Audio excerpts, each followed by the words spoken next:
Voilà, nous allons parler du processus électoral, parler du discours du chef de l'État Félix Tshisekedi à la 78e Assemblée générale des Nations Unies avec Fierté Dinanga. Bienvenue. Merci.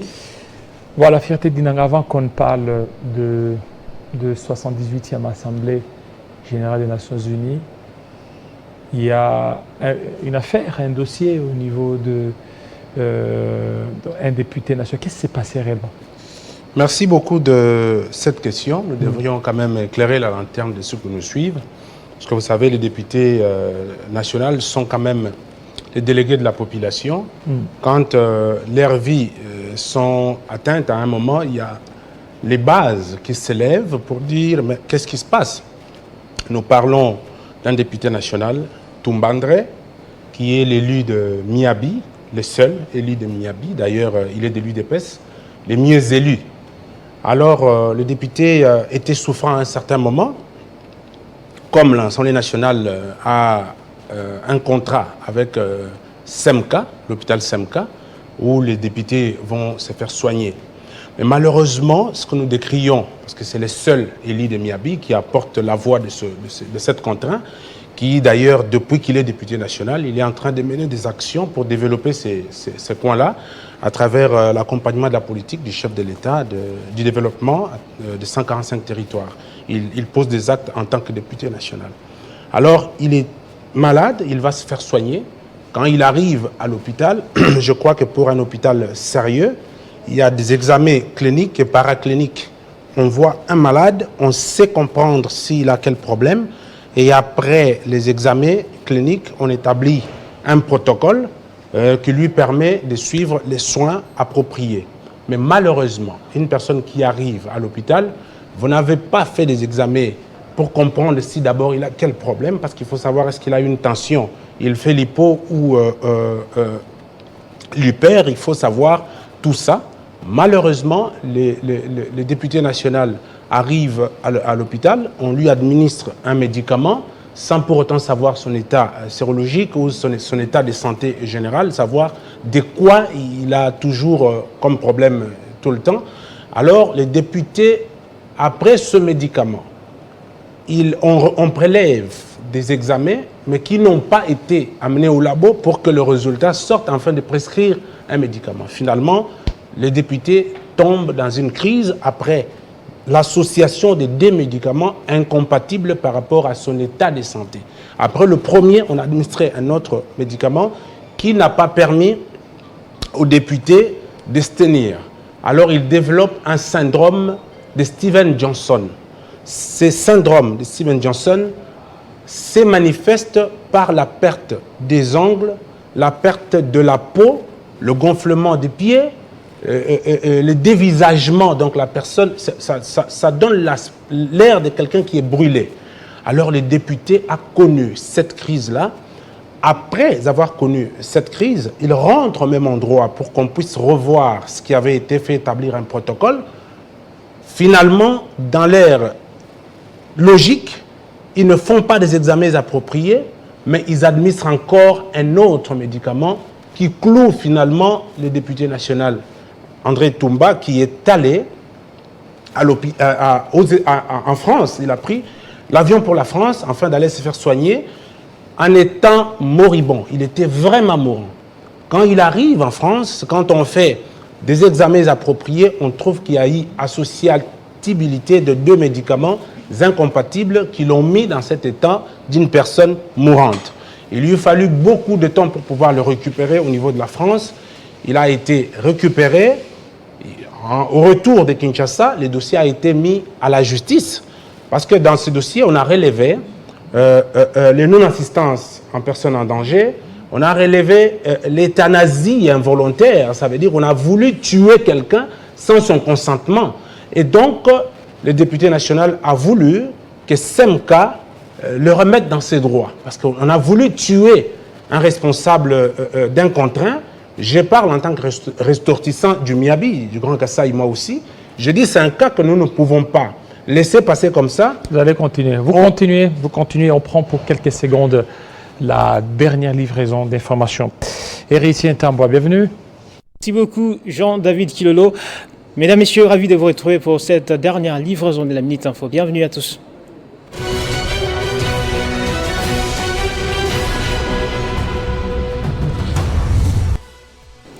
Le président Félix Tshisekedi a pris la parole mercredi à la 78e session de l'Assemblée générale de l'ONU. Il a sollicité de nouveau des sanctions contre les auteurs de l'agression de la RDC victimes de la part du Rwanda et ses supplétifs du M23. Le chef de l'État a confirmé le caractère irréversible des élections de 2023 et a insisté sur les retraits accélérés des casques bleus.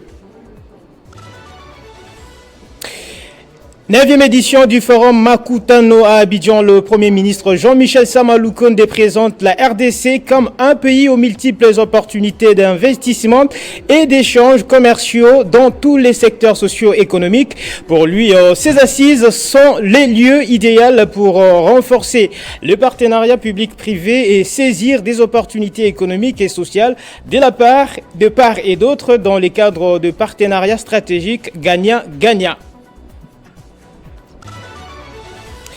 Processus électoral en RDC, il est impossible de tenir des élections crédibles, libres et sans consensus en décembre 2023.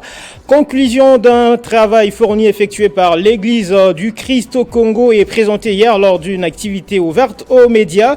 Les CC insistent sur la nécessité d'organiser des bonnes élections pour éviter les contestations avant, pendant ou après le scrutin.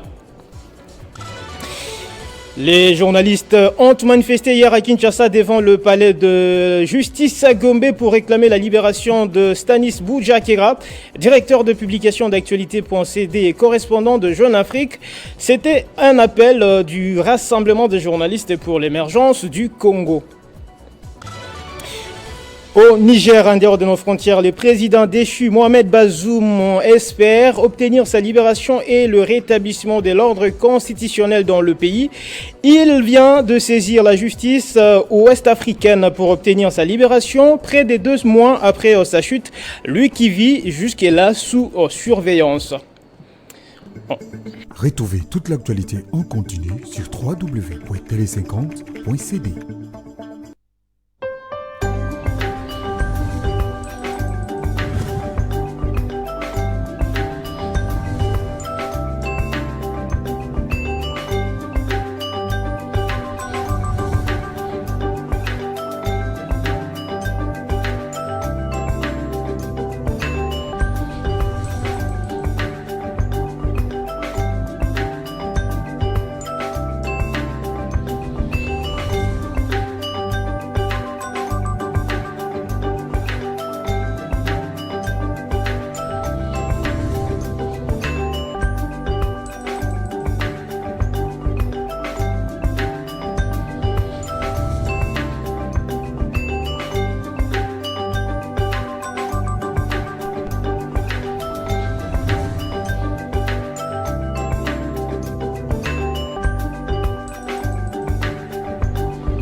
Alors, fierté de Nanga. Maintenant, les députés, il est bien portant.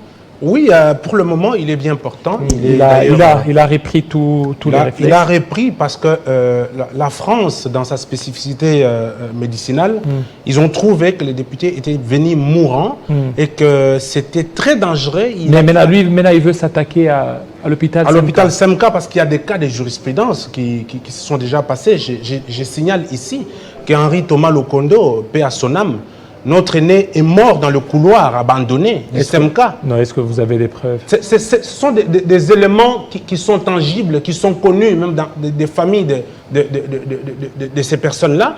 Henri Thomas Lokondo est mort par un délaissement de cet hôpital. Donc, avec les cas des députés André Toumba, on a vu que c'est... Il a porté plainte? Il a porté plainte, l'action est en justice. Et donc, l'action est en justice. Il a porté plainte, l'action est en justice. Et donc, nous appelons tout simplement à l'autorité de l'Assemblée nationale, le président Bosso, parce que cet hôpital a signé avec l'Assemblée nationale, je crois qu'il y a des mesures de contrôle. Un cas comme ça qui est arrivé pour le député André Toumba, ça peut aussi venir pour un autre député. Parce que ce sont les légiférateurs, les délégués du peuple. Est-ce que l'Assemblée nationale s'acquitte comme il se doit? Il y a aussi un problème, peut-être qu'ils ne sont pas motivés, ils savent que lorsqu'ils touchent un député, il n'y a rien, mais contrairement, s'ils touchent un privé, ils peuvent certainement se retrouver. Mais ça, c'est un cas à spécifier. Je vais vous dire que le député André Toumba avait même ses propres moyens, au-delà du fait qu'il y a un contrat, mais il avait ses propres moyens. Il les a mis à la disposition de l'hôpital pour qu'il y ait une prise en charge. Mais malheureusement, un hôpital sérieux s'élève pour dire que les machines étaient molles, les machines ne fonctionnaient pas pour donner les résultats qui permettraient à l'établissement d'un protocole permettant aux députés de se reprendre en santé. Donc ça veut dire que c'est quelque chose qui fait un tout petit peu mouche. Et nous disons, comme il y a déjà un cas de jurisprudence, Monsieur Lokondo, que je cite ici, paix à son âme, il est mort dans le couloir. Vous pouvez le vérifier, vous êtes journaliste d'investigation, par manque de la prise en charge. Est-ce que nous disons, comme l'affaire est entre les mains de la justice, nous disons que la justice puisse dire droit. Dire droit, ça veut dire qu'il faut qu'il y ait une sanction pédagogique. Ça veut dire que cet hôpital doit revenir à reconnaître André Toumba, lui remettre dans ce droit, afin que d'autres députés ou d'autres personnalités qui peuvent se faire soigner y aillent avec beaucoup de sérénité. Espérons que la justice fera son travail. C'était la parenthèse que nous refermons vite. Le chef de l'État s'est exprimé à la 78e Assemblée générale des Nations Unies. Il a parlé du processus électoral, le retrait de la MONUSCO, mais jusque-là, vous ne voyez pas qu'il y a trop de discours, mais dans la pratique, il n'y a encore rien. Merci beaucoup de la pertinence de la question. Je l'aborde avec une préoccupation de l'équilibre. En tant que membre de l'UDPS et porte-parole de la plateforme Vision Fadji. Ici, nous devons comprendre que le chef de l'État, Antoine Félix Tshisekedi, est la seule personne qui juge l'importance et la nécessité. En tant qu'institution, la personne la mieux informée de cette République, le premier citoyen et le meilleur d'entre nous. Par là, je vais dire quoi? Les décisions que le chef de l'État peut prendre, c'est au profit de la République et dans son avenir meilleur. Lorsqu'il a tenu ce discours, que je salue d'ailleurs, c'est un discours d'une nation qui se veut debout, avec des actions axées sur le résultat. Le peuple congolais a crié ici qu'il fallait le départ des casques bleus.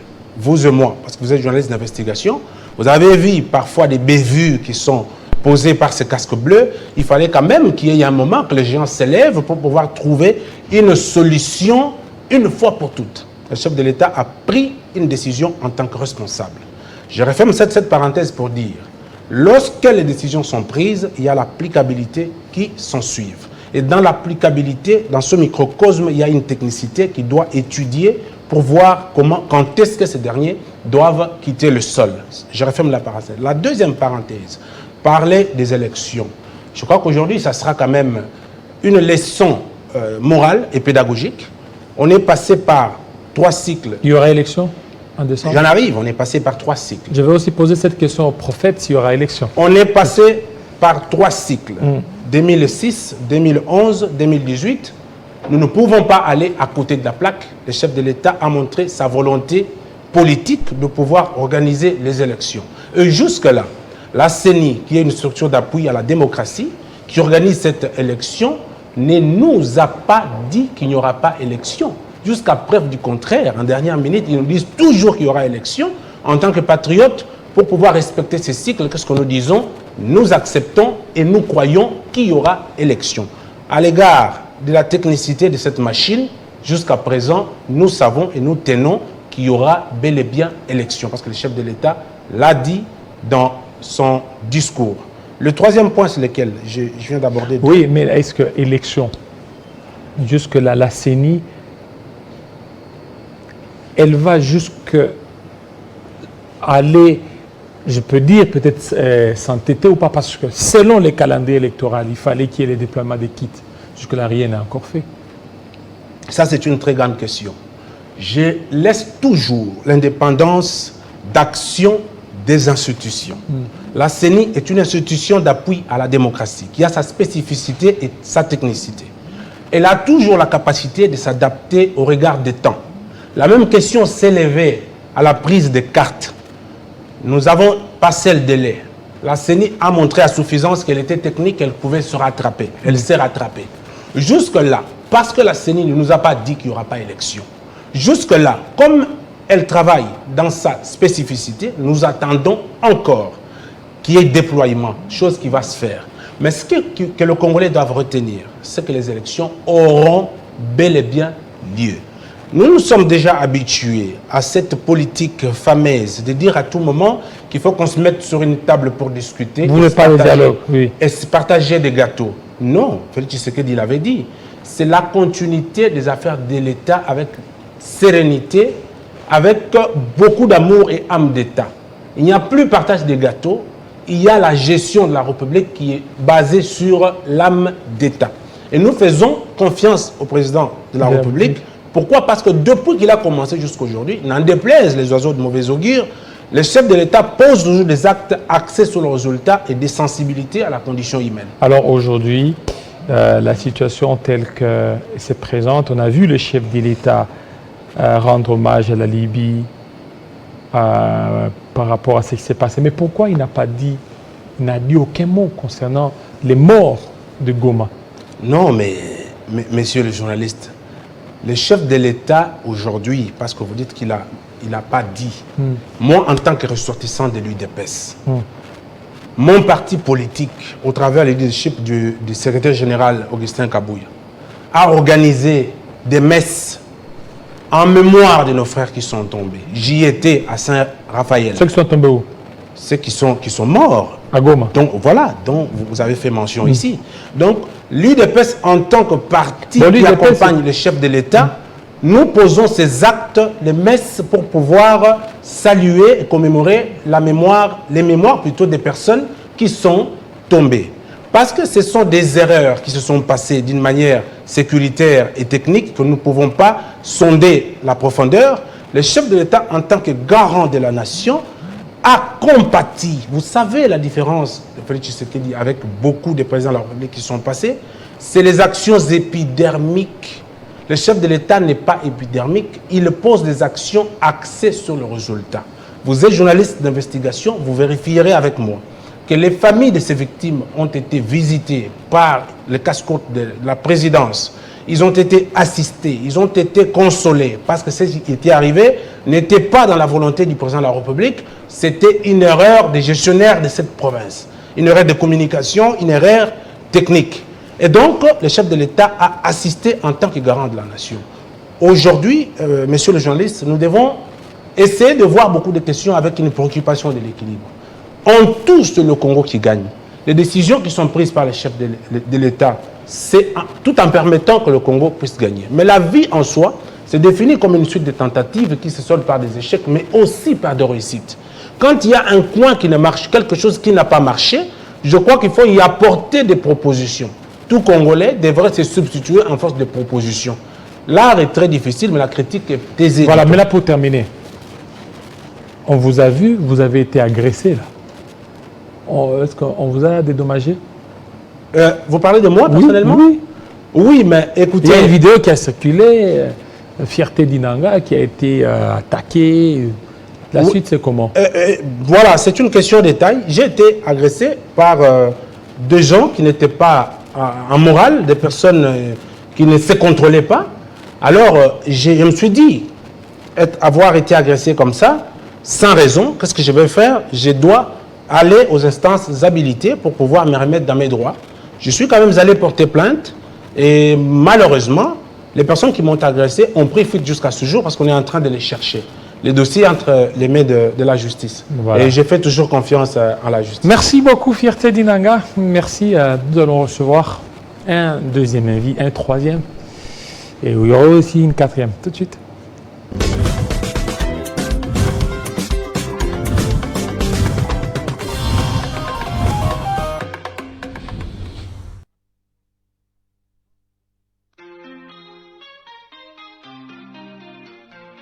That's Sky on the track.